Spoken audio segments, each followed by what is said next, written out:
Hello guys, welcome to the doctor class. आज हम एक नया चैप्टर शुरू करने जा रहे हैं जिसका नाम है cell the unit of life. इस चैप्टर से नीट के एग्जाम में हर साल अमूमन 2 से लेकर 3 क्वेश्चन पूछे जाते हैं। ये चैप्टर केवल और केवल इसके मार्क्स वेटेज से इम्पोर्टेंट नहीं है, किंतु इस चैप्टर का एक सबसे महत्वपूर्ण हिस्सा ये है कि अगर चाहे आपको स्टडी करना है ह्यूमन फिजियोलॉजी, चाहे आप स्टडी करना चाहते हो प्लांट फिजियोलॉजी, चाहे आपको स्टडी करना है जीनेटिक्स, और इवन आपको क्लासिफिकेशन ही क्यों ना स्टडी करना हो, उन सब के लिए आपके सेल के कंसेप्ट बहुत ही इंपॉर्टेंट है। सो जब भी आप स्टडी शुरू कर रहे हो regarding the biology, you should first go with this chapter. So चलो शुरू करते हैं इसको। सो आज हम इंट्रोडक्शन में थोड़ा बहुत डिस्कवरीज के बारे में देखेंगे और उसके रिलेटेड क्वेश्चन करेंगे। सो सबसे पहली चीज जो हम यहाँ पर शुरू करने जा रहे हैं that is the discovery of cell. यहाँ से क्या क्या क्वेश्चन पूछ सकता है एग्जामिनर। फर्स्ट थिंग कि किसने डिस्कवरी की सेल की, किस ईयर में डिस्कवरी हुई, किस चीज़ पे डिस्कवरी हुई और किस बुक में लिखी गई। सो ये सब क्वेश्चन है जो इस पर्टिकुलर टॉपिक से पूछे जाते हैं। सबसे पहले हम समझे तो सन 1665 के अंदर रॉबर्ट हुक ने सन 1665 के अंदर रॉबर्ट हुक ने सेल की डिस्कवरी करी थी। अब इसके पीछे की हिस्ट्री समझ लेते हैं हम कि किस तरह से सेल की डिस्कवरी हुई। सो रॉबर्ट हुक ने अपने एक्सपेरिमेंट किए थे कॉर्क के ऊपर। Now what is cork? तो जैसे कि आप जानते हो, कॉर्क एक प्लांट का वो हिस्सा है कि जो वुडी होता है एक्चुअली, राइट। सो उसकी स्टडी में उनको क्या मिला कि जब उन्होंने कॉर्क की स्टडी की तब उनको ऐसे बॉक्स दिखाई दिए जो टाइटली पैक्ड थे। ऐसे बॉक्स दिखाई दिए जो टाइटली पैक थे। चलो देख ही लेते हैं।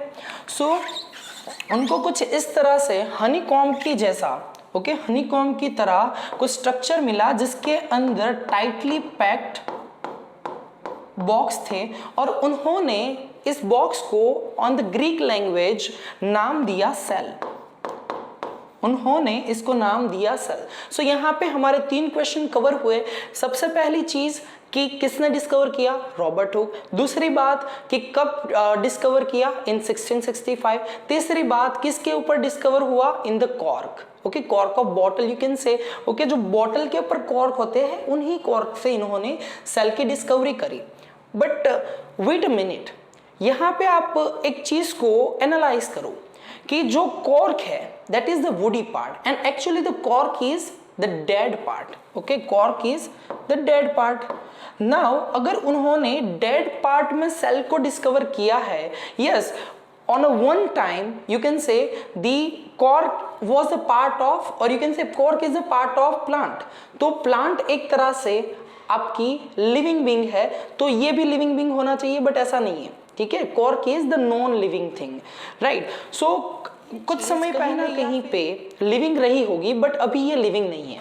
तो इन्होंने जो सेल को डिस्कवर किया था, this cells are the dead cell. This cells are the dead cell. But यहाँ पे एक और एडवांटेज है। यहाँ से एक और क्वेश्चन बनता है, वो discovered the cell wall. Actually ये सेल की डिस्कवरी थी बट मोर ओवर ये डिस्कवरी ऑफ सेल वॉल भी थी, right. Moreover it is the discovery of cell wall, yes और नो, बिकॉज यहाँ पे जो चीज आपको दिखाई पड़ रही है वो सेल वॉल है। क्लियर? तो यहाँ से हमारे 2 क्वेश्चंस क्लियर होते हैं, राइट। पहला क्वेश्चन क्लियर होगा regarding the discovery of cell and दूसरा हुआ regarding the discovery of cell wall. एक और चीज समझ लो कि रॉबर्ट हुक ने ये जो डिस्कवरी करी सेल वॉल की, चाहे सेल की आप बोल सकते हो, ठीक है, उसको उन्होंने एक बुक के अंदर लिखा था and the name of that book is known as Micrographia. इसको पब्लिश किया गया था in the book called as the Micrographia. Is it clear? So let's look on the next thing and that is the discovery of first living cell. As we discussed here that in 1665 Robert Hooke discovered cell, but that cell was the dead cell. Nobody knows what living cell, or you can say कि कोई भी बंदा अभी तक ये समझ नहीं पाया था कि एक लिविंग सेल कैसा लगता है। तो उसकी जो डिस्कवरी थी वो एंटोन वॉन ल्यूवेनहॉक ने करी थी। किसने करी? एंटोन वॉन ल्यूवेनहॉक ने इन द ईयर 1676। अब क्वेश्चन है किसके ऊपर, तो इसके ऊपर एक स्टोरी है, ठीक है, कि जो पॉन्ड वाटर था इससे क्यूमुलेट और यू कैन से उससे जो नरिश की हुई प्लांट थी उनके अंदर इनको डिसीज मालूम हुए, तो उन्होंने pond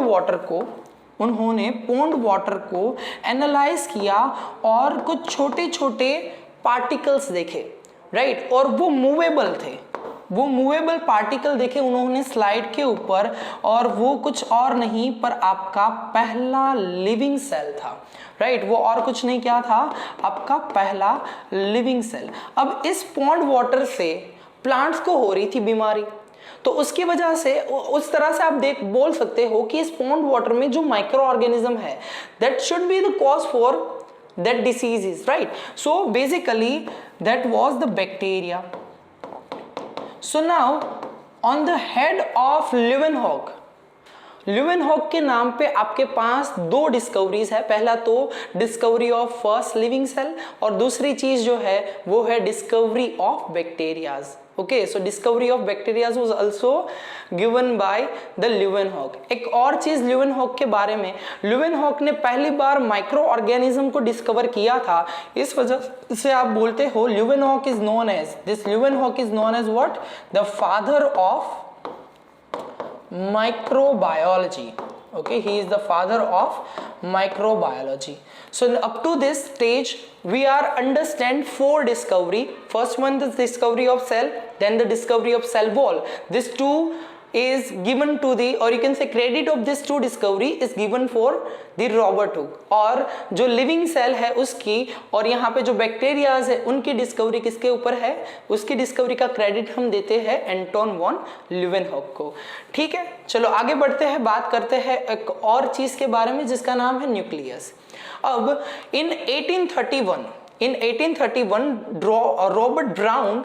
Robert Brown in 1831 Robert Brown, okay, so Brown discovered nucleus, right? So this is all about the discoveries, initial discoveries. First question is, the figure of cord cell as seen by Robert Hooke were published in the book of, yes, okay, so you have to, you can pause the screen and please give answer.